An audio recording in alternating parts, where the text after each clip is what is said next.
Welcome to the Healing Courageously podcast, where we engage in open, honest, and healthy conversation about everything from addiction, abuse, and recovery to marriage, family, and spirituality. We hope you find this podcast helpful. Our goal is that you will find a new way of living as you look closer at yourself in these areas of your life, which will lead to a happier and healthier you. Now here's your host, Randy Boyd.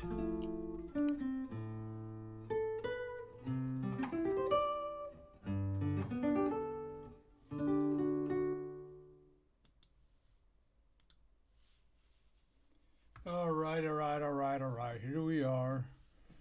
Another podcast, back again with my buddy, friend, brother from a different mother. Hold on a second here. I don't know what's going on here. Hold on, Randy. What are you doing?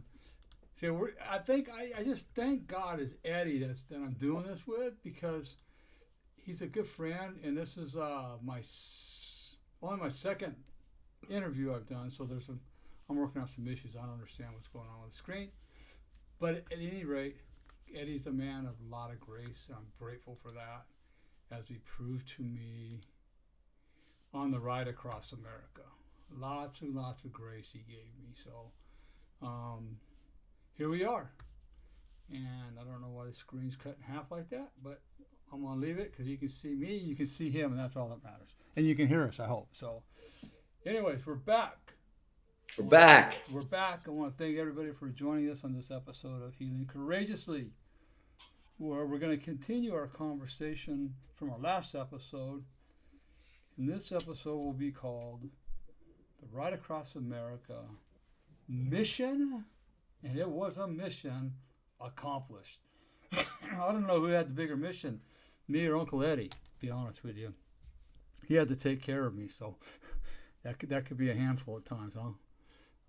So it's, last time we talked a lot about the ride, different areas we went to, some of the experiences we had, spiritual experiences, the changes, how much we both changed. To myself, I still don't understand all the changes that took place. It was really spiritual for me. I'm out on the bike in the open air.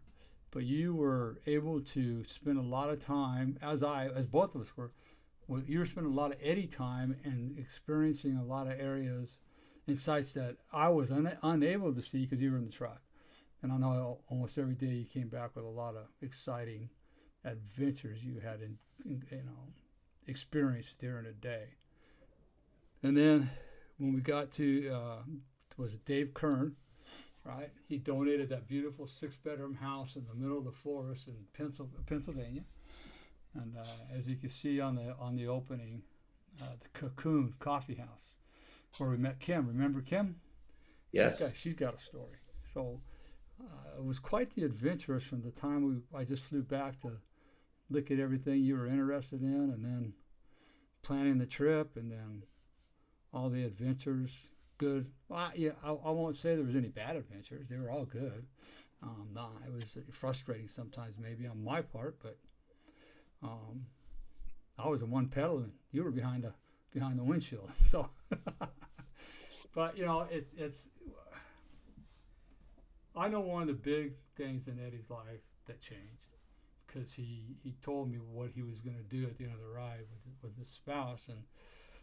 But I want to hear more from Eddie. How, number one, you saw the truck in that opening as I was driving away after I dropped him off at his mother's house back there in New Jersey. And my wife and I, we were headed for a trip back across America in my truck, and Eddie was headed to the Jersey Shore for a little while and have some fun and visit his mom and dad. But I kind of want to hear from Eddie the changes that took place in his life as a result, maybe during, but definitely as a result of doing what we did. Because you can't, I don't believe a person can go across America like that. Rather, me on my bike, or rather you driving, and you're such an outgoing person, and I think that was a big plus for this trip. We made friends wherever we went. But I also know that you spent a lot of time with you and God in that cab of that truck, and you found a couple old churches along the way that you were really excited about, so what kind of changes, and what was probably the most important change that happened to you on that trip, and then we'll talk about that last day, when I dropped you off, and I was just like, now what? I think we talked about now what, so. Yeah, well, I mean, what was it like for you? Boy, I have to take a deep breath. The emotions that still come up of joy, and it brings tears to my eyes to see those pictures, and to think, where we are today.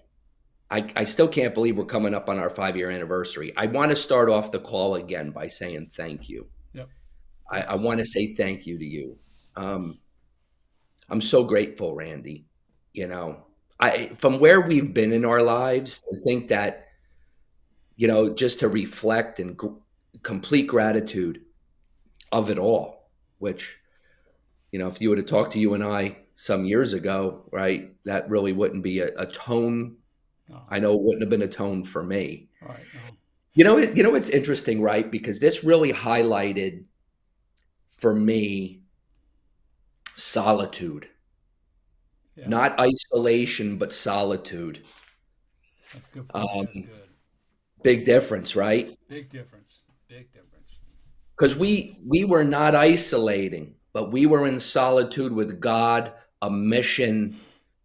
Our missions were intertwined, but, you had a mission to get to that next point and what was going on with you. And I had a mission to make sure that I was vigilant and taking care of you throughout the day in many different ways. Mm-hmm. It's funny, these things in the back of me, right? Another thing that we never realized about one another, we're both graduates of rapport. Yeah. Yeah. And I really think that our experiences and our life experiences, it was a perfect coming together, because emotional intelligence for this trip, which really, needed our life's journey to really be able to accomplish, when to laugh, when to make a joke, when to keep quiet, Mm-hmm. right? Yeah. When to be serious. Yes. This all played out, and it was such a master class in emotional intelligence, that I'm so grateful for. It's made me a better friend, a better husband, a better man, because it allowed me to learn too the push and the pull, when to back off and when not to, right? And also to put ourselves out there out of our comfort zone and to take some chances, and because they don't always work, but the benefits is that we learn from it. So, I just, that last trip into Hawley, into Cocoon, the interview, we're coming down. It's like, wow. And then that picture, mission accomplished. Yeah, that was great. Yeah. Grabbing you, like, it was just wow. And we spent a couple of days. Thank you to Dave. Mm-hmm. Right. And, it's kind of interesting because we ended up where I thought maybe I would end up. That really wasn't God's plan. So I actually got to get a little closure on that, and say goodbye. Yep. Yep. And then we drive back. Kathy's there with you. And, it's kind of this moment, Randy, right, where you and I are filled with all of this stuff and everybody coming in. Mm-hmm. I was actually a little nervous because, like, you and I were like on this. We were so yoked. Yeah. Yes. Good term. Good term. Yes. Very much so. And then the experiences, and, I didn't want to kind of, people are looking at me like, so, we drove back and you dropped me off. That picture I took a picture of you leaving the the Rite Aid in Sayreville, New Jersey, Yep. Yep. Yep. my hometown where I grew up. Kind of a culmination of a lot of things there. Some things to put the rest there too. Mm-hmm. With this, and that was taken on July 29th, 2017. That picture. And, as you left and I had that guidance, that change, like I told you. But first, I was like, ooh, even as extroverted as I am, I needed some space. I needed some time. So I did go to the Jersey Shore for 3 days straight myself, and I didn't say a word. I got a coffee and a bagel each morning, and I sat there, and I just looked at the ocean, and I was grateful. I cried. I laughed, and it was such an intense moment. And then I slowly tried to, I was home, share a little bit with my parents, and they're just looking at me like, oh, this son of ours, like, what are you doing now? But what I was really gearing up for, Randy, was the return home to Arizona to Michelle. Right. I have been gone now for 8.5 months, because before that trip, right, I was in Pennsylvania from January, and off and on even before that. But, I got home and really just preparing myself. Like I told you, I got guidance on that trip to go home to your wife and say yes to whatever she wants. And you spoke that to me. Yes. And I've told you several times how proud I am of you, because not only did you speak it to me, you've done it, and it really shows in your life and Michelle's life, wife's life. Yes. Yes. That's another benefit, right, of having such a dear, close friend, because you can speak those really inner things out to one another. And also to have a friend like you that knows how to, I think that it's interesting, right? You can say things to people, but then you have that special person in your life that knows how to accept that. Exactly. That's really, to me, what makes it, because it's not like, you weren't like, dude, you're going to go home to your wife and like that, oh yeah, yeah, that's true. But it is, right? But you, right man, right spot, right? Yeah. All we've been through, you're like, all right, and encouraged me. So, gosh, I went home and it got to Scottsdale. Wow, it was like, you felt just like it was like, this isn't the same. Nothing's the same. Nothing will ever be the same. No. Which is great. Change is good. The onion layers there's some onion layers that have unraveled, and I went home and I shared that with Michelle. And but the first thing she says to me was, "Would you like to go hiking and camping?" Right? And you went where? Right? So first hike, right? She's got me going up this Tom Thumb mountain. Now, meanwhile, I'm filled with everything I ate across America. That will never be forgotten. Oh, we got lots and lots. We could do a movie on that with the pictures we have. We really, yes. That's another podcast, right? Oh, that'd be another one. Yeah, Uncle Eddie Eats. Yeah. But, I'm filled with chicken fried steaks, Zeus burgers, everything. And I'm trying to go up this mountain, Randy. And it was like the last days of Elvis for me, I had to stop. And so, but I started. Right. And I said yes. Right. And I went.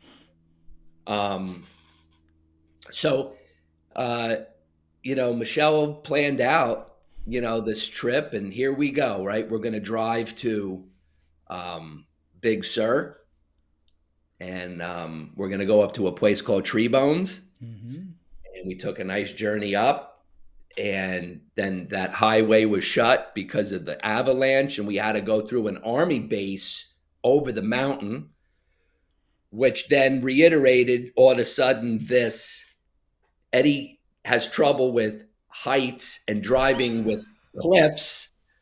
Oh my Oh, goodness. You talk about, where did this come from? I struggled. My goodness, when you were coming down, it's Rome. oh my gosh. And that's where it really came out on me. And I'm like, what Wow. is going on? So I had to pull over. Michelle had to drive. But anyway, we went, on this great trip to Tree Bones, and we had a little tent. You could hear the water, and we really started getting to know one another again. Really. Um, and then we, of course, then drove down to San Diego, and we went to our favorite little beach spot on the West Coast in Del Mar. We had our Del Mar pizza, and then went over to a little place and camped some more. And it's funny, Randy, because camping is not, you know, it was never, we never camped as kids, never did that, road trips, yes. But so, I was out of my comfort zone, but I had to honor what I said, what God, every time I obey God's guidance, he, all right, you're going to trust me. Okay. I'll show you, I'll reveal it. Right. And, it just began this beautiful journey, and we got home from that, though, this great trip, and I'm hiking and I'm camping, and I'm saying yes. And so Michelle and I, interesting enough, Randy, right? Um, I wasn't ready to go back to church, Okay. and I understand that. neither was Michelle, right? Like, we were in this period, and so every Sunday, to reconnect us and with God, we planned a beautiful hike in the mountains of Scottsdale. And then after that, we did a team building exercise as well and made a pizza. So we continued that, and we had so much fun. And it was a different way to connect because we got so involved. I mean, the intensity that goes over the like the last 6, 7 years for me, with going back to church, getting involved, but then getting involved in crisis work for 5 years and all of that. And I just didn't want to, I wasn't ready to get involved.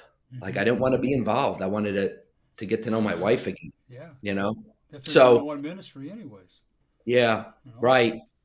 So, And, that's a really good point because where I go, and as a driving extroverted A-type force, I'll fall into, I know I'm going to tell you, here's what we're going to do. right. Right. And, away we go. And when we talked about that word yoked, Randy, I didn't know what that word was truly going to mean until, okay, we're doing these Sunday things, but now deep down inside in my heart, I was going, what am I going to do now? I had no idea. Like, okay, I say yes to my wife and I'm doing this, but I had no idea where I was going. I really didn't, Randy. I prayed like, God, give me some guidance. Show me, what am I going to do with my, the next phase, and so I came back to visit with you and Kathy. Um, so I came back pretty quickly there. We Hmm. had a couple of fun meals. We kind of caught up, went to church with you guys. Hmm. And then Alina comes and gives me at church this, Oh yeah. and she gave me a frame with all our pictures. She had journaled every day of our trip. Yeah. And I thought, wow, Yeah. what a gift, Forgot about right?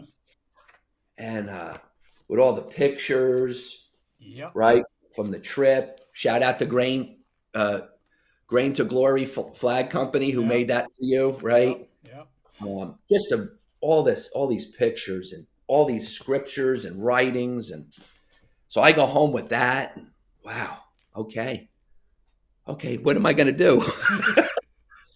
So I started applying for jobs, anywhere, and it was interesting, Randy. I couldn't get a job.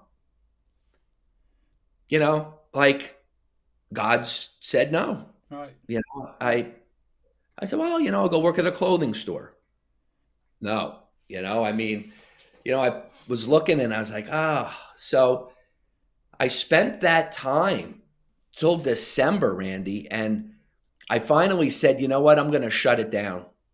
I'm going to shut it down for the holidays and we'll see. And lo and behold, the 15th of January, I saw something on Facebook for a possibility of a job, but that entitled a move, Right. a possible move to Texas. But here's what what saying yes and honoring God's guidance and the message to my wife. I showed it to her and I said, look at this. But I said, I'm not doing anything without you. Right. Right. So if you don't think that this is even a remote possibility, I'll move on. Perfect. She looked at it, right? I mean, that's not my own will. Eddie, in a marriage, that's as it should be. Both parties, Yes. both spouses are going to talk and discuss it, like you did, and honoring her wish. It's. I mean, again, your yes to all of this, and being a husband rather than a bully. The reality, and a lot of husbands are just that, bullies. I mean, especially. Yes. I don't want to interrupt your whole thing, but Ephesians 5:25 says, "Husbands, love your wives as Christ loved the church, and Christ died for the church." So we're not to be their bullies. We're not to be their all. This is the way it's going to be. We're supposed to love them like Christ loved the church, and Christ died for the church. So what are we going to die to on a daily basis for our spouses? And that's a great example of it, because you could have said, hey, right up my alley. Hey, guess what? We're going to go to Texas. I got a job. But you didn't do that. And the results has been, I'll let you finish, but the results have been outstanding. Randy, I think too that my big, you and I are both in our 15th year of sobriety, but I got to tell you, like the step 6 and 7 are the ones that I find myself, I had no clue what that meant early on. And I don't even know, I'm still learning it. Still unwinding, but this is how it starts, right? With a breakthrough. Right, exactly. And an honor, honoring something and saying you're going to do it and following through with it. And so that breakthrough ensued, and it was like this perfect storm, because what God allowed to do with that was Michelle was in Arizona for 30 years. I was there for 18 years. And, God was saying no and to things and opening up a door here. But when the door opened, I didn't go about it as a bully. And so here we go. I get on a plane and basically come home with a job. And so we made a decision after, prayer and thought, let's pack up the U-Haul and then it's so interesting, right? Because it was, basically moving at my sobriety date. It was like all of that comes together. That's where I got sober, and all of that colliding. And it's like God closes that chapter and away we go on our empty nest adventure, as I call it. Yeah, exactly. It was time. And so here we go to Texas. And, we had downsized. We got a 1-bedroom apartment. We sold everything and,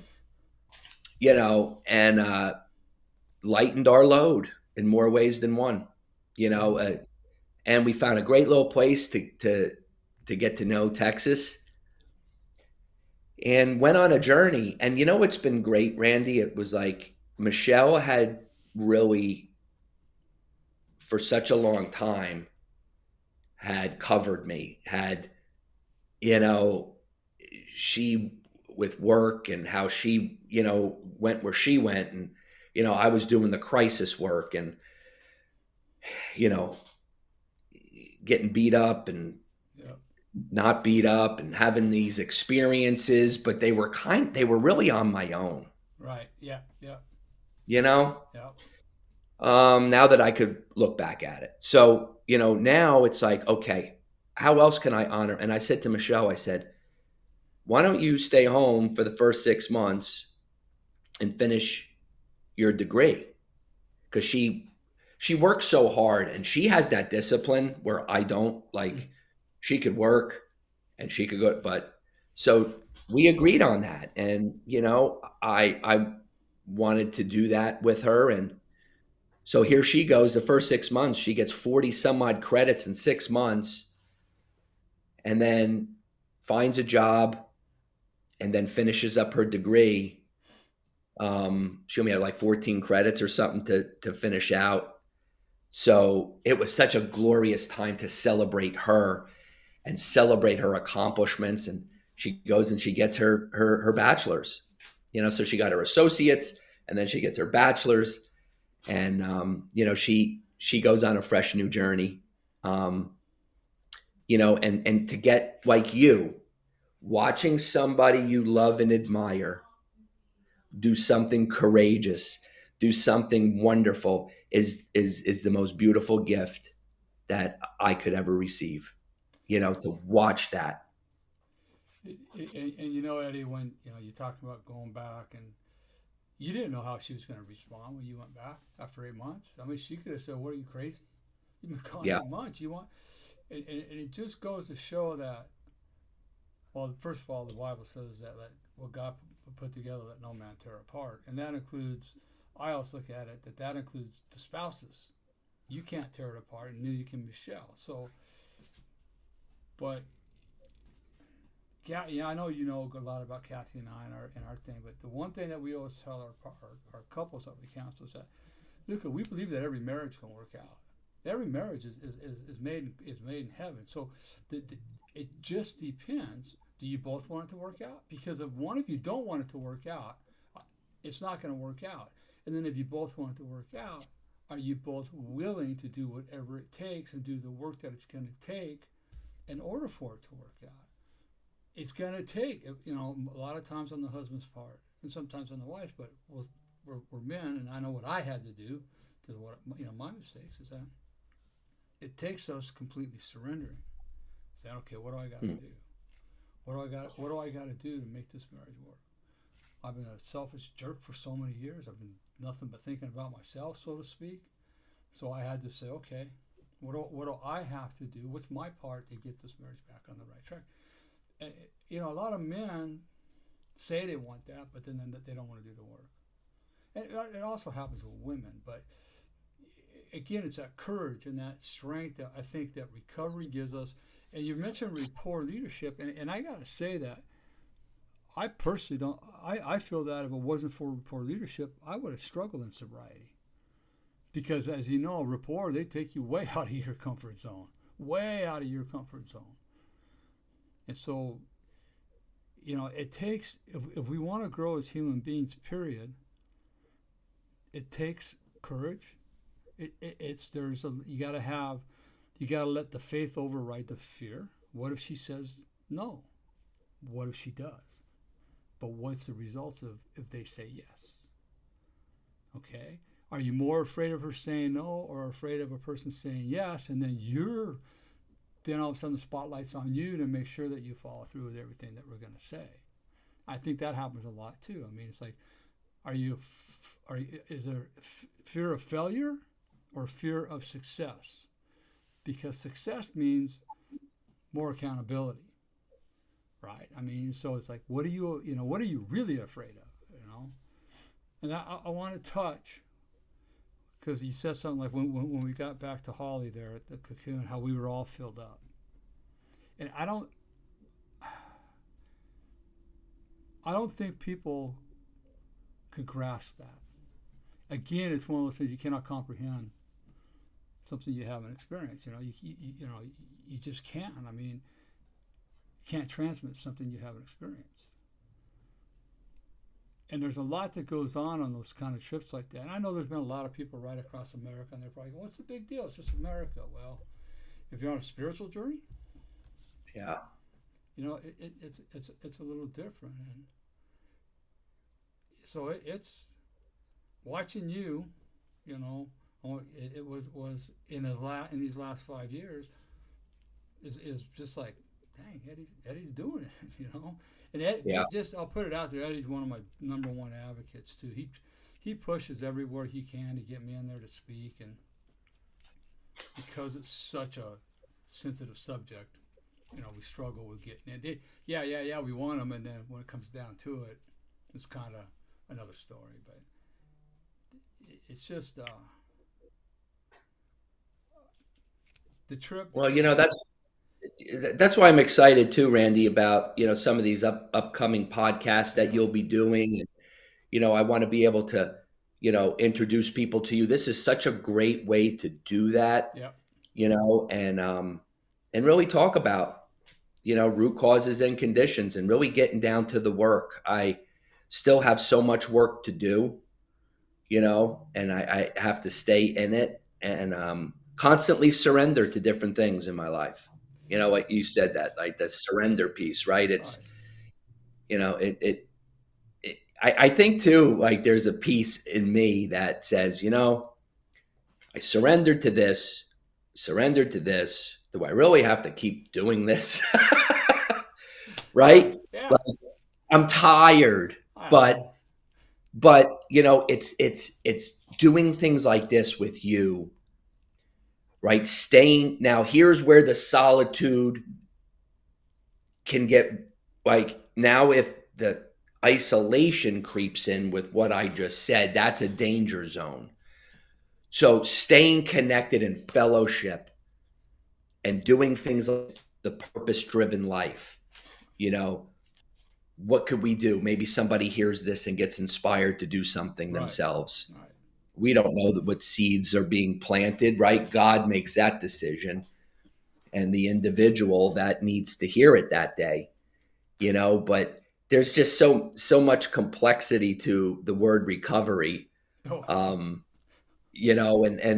when when I share,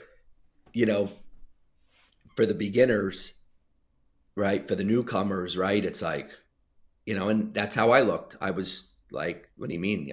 You do really have to change everything. But like when you say yes, like what happened? When I talked about courage and fear and stuff, I mean, planning that ride, man, it was brutal. It's like, okay, we got to raise the money. How am I going to raise the money? Money going to come in? I mean, it took a lot of courage on my part. I walked in a lot of fear, and thank God for Kathy, who always reminded me, God's got this trip. You're going to be fine. She always reminds me of that.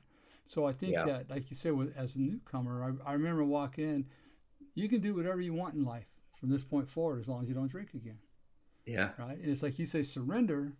And then also every morning when we wake up, we have to make a choice.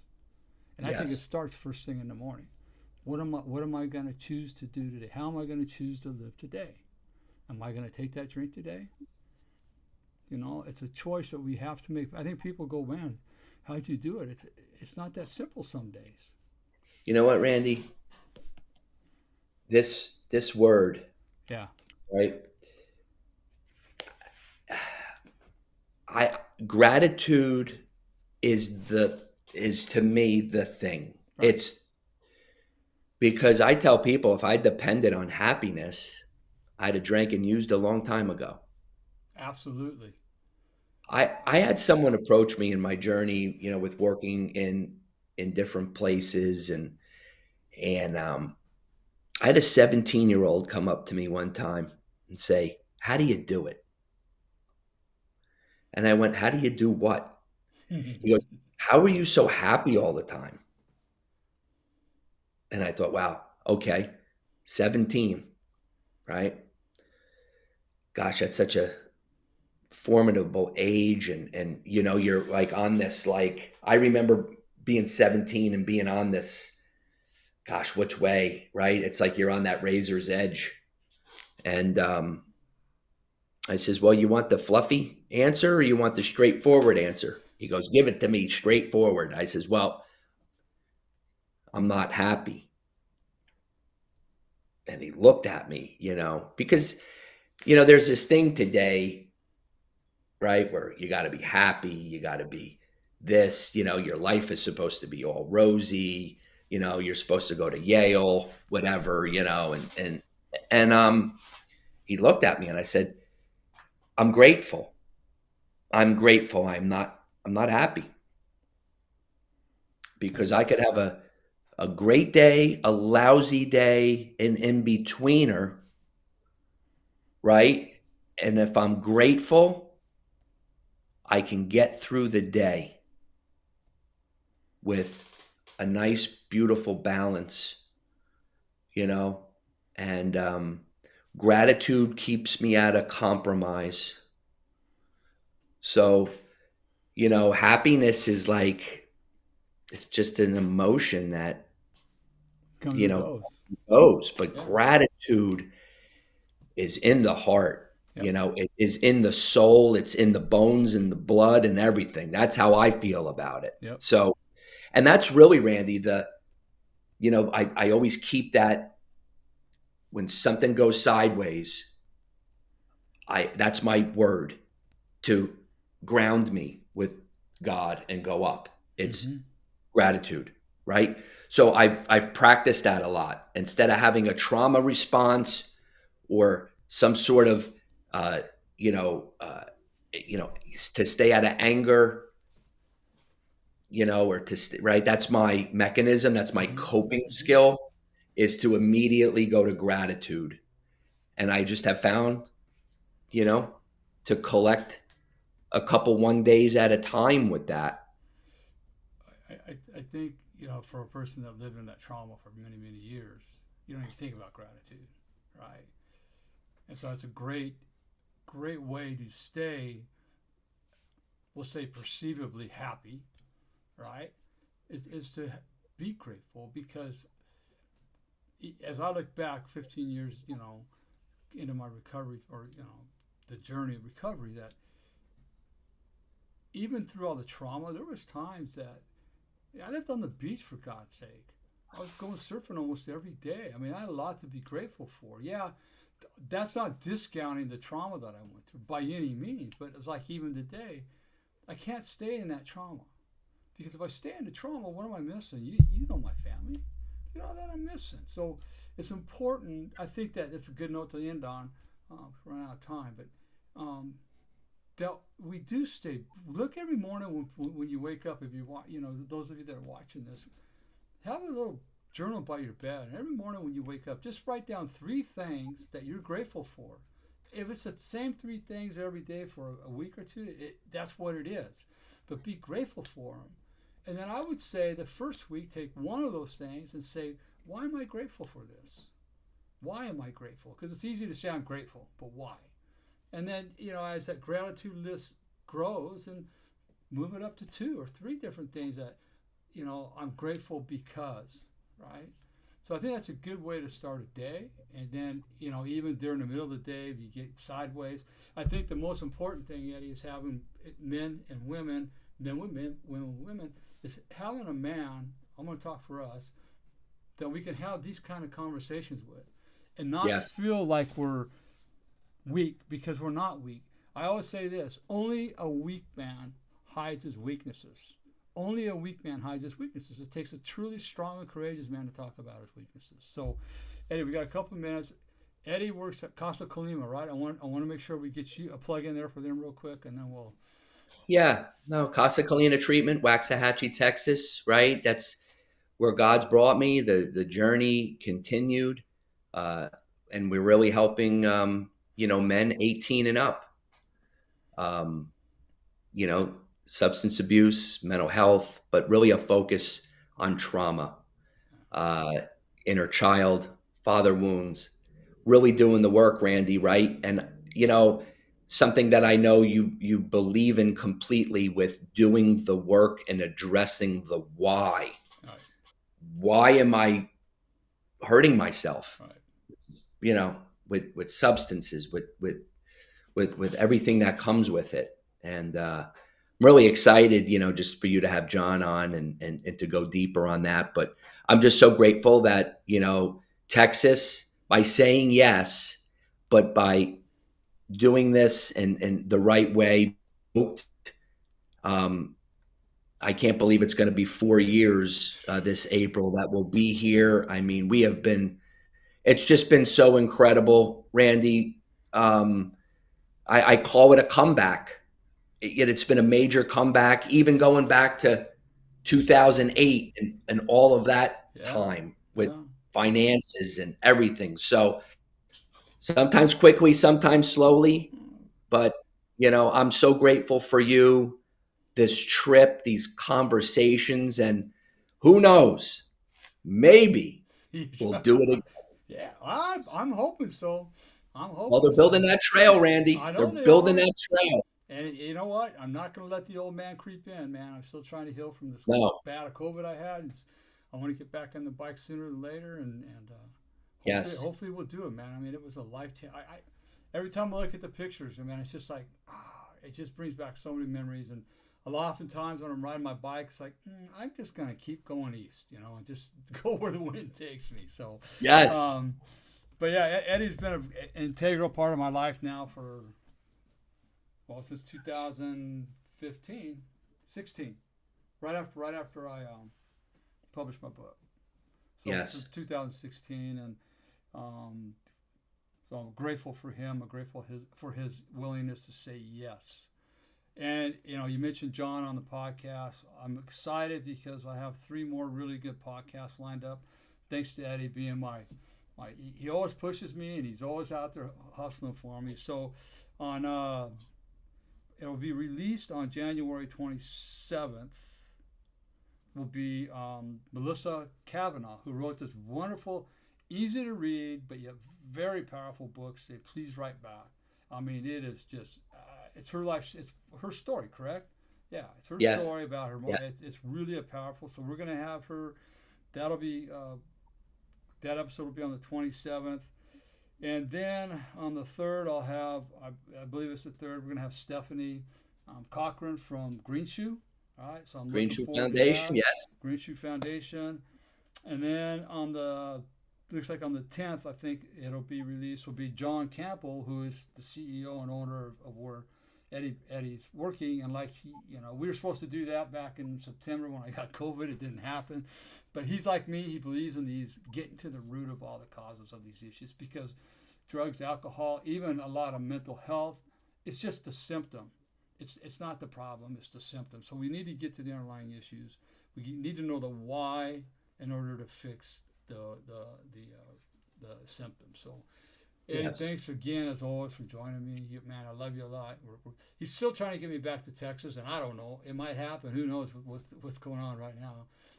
My son Garrett, we was with him yesterday. They're moving to Arizona, so we'll see. Only God knows. That would be fantastic. I know it would be. Yeah. It might be dangerous, though. Yeah, we'd probably gain a couple of pounds. Yeah, I'm getting in a lot of trouble. But maybe you can get me on a bike. Yeah. Well, hey, don't laugh. It might happen. You don't have to go fast. So, Oh, thank goodness. So if you want to know more about what I do, life coaching, and my foundation, courageoushealers.org, courageoushealers.org. And then my life coaching website is changeyourlifestorynow.com, changeyourlifestorynow.com. Don't forget about my books, Healing the Wounded Child Within. Excellent book for men, women, and family members of sexual abuse survivors, because it does affect the family as much as it affects the victims. And that Healing the Wounded Child Within is available on Amazon. My 30-day devotional to wholeness, which is a great devotional for couples to sit down and read together. That's also available on Amazon. So we look forward to seeing you on the next episode. Eddie, I'm sure we'll do more. I mean, it's inevitable for you and I. It just happens. So can't wait, Randy. Yeah, I can't wait. So it'd be fun. Maybe we can get a couple of our people that we met on the trip. Wouldn't that be neat to get their perspective on, like, who are these two guys walking in? What do they do? That would be. We can work on that. I think I put up to 4 people on this thing. So yeah, let's see if we can do that. Yeah, we'll have to look into that. Okay. Yeah. So until next time, everybody, remember, if nobody tells you they love you today, Randy does, and I know Uncle Eddie does too. So everybody, be blessed. Thanks.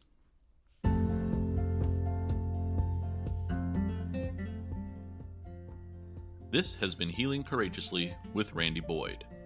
We will have a new episode every Monday. Please like us on iTunes or Google Play. If you would like to know more about the services available from Randy, please visit him at changeyourlifestorynow.com. Thank you for spending time with us. We'll see you next week. And remember, if nobody tells you they love you today, Randy does.